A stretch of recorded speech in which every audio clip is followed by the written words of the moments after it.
Баршаңызға сәлем, сіздермен Ақбала. Бүгін сіздермен үйде паста дайындайтын боламыз. Ең алдымен спагеттиді пісіру үшін суды қайнатамыз және оған тұз, өсімдік майын құйып араластырамыз.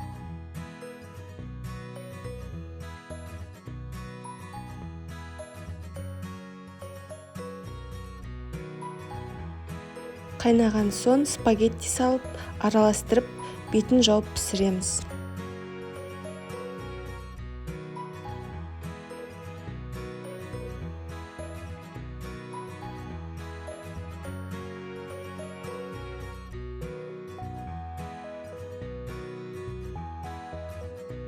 Ендігі кезекте кілегейлі соусты дайындаймыз.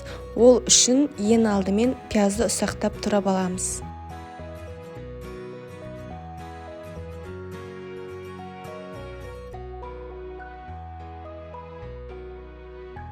Одан кейін тауықтың төс етін қалаған пішінде тураймыз.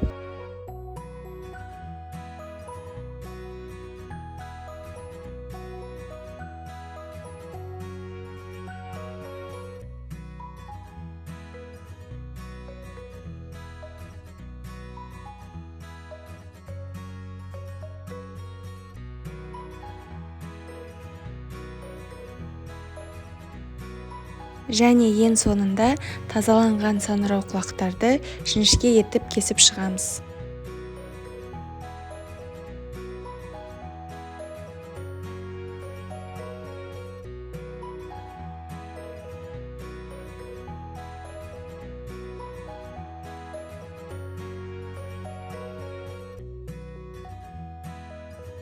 Ендігі кезекте табамызға сары майды салып ерітеміз. Еріген соң 2-3 штук сарымсақты саламыз. Бұл дәм беру үшін керек. Одан кейін қызып тұрған майға пиязымызды салып қуырамыз. Пияз қуырылып болған соң туралған тауықтың төс етін салып, оны да бірге қуырамыз. Толықтай қуырып болған соң 2-3 минут бетін жауып пісіреміз.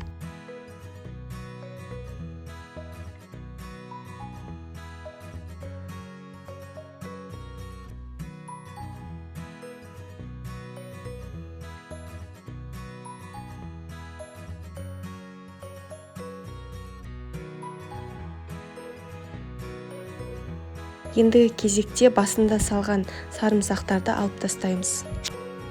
Одан соң саңырауқұлақтарды салып, жақсылап қуырамыз.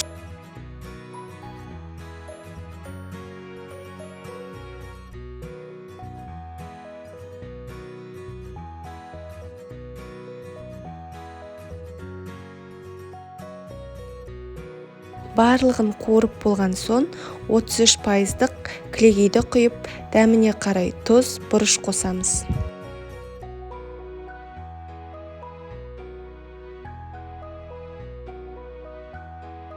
Барлығын жақсылап араластырамыз да қайнағанын күтеміз. Қайнаған соң астын өшіреміз және де пісіп тұрған спагеттиларды салып араластырамыз.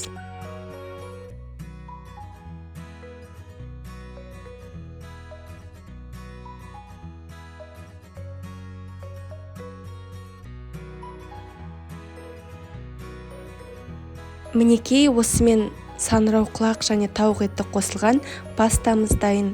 Егер де жасап көрмеген болсаңыздар, міндетті түрде жасап көріңіздер. Себебі бұл сіздің сүйікті асыңызға айналары сөзсіз. Ас болсын.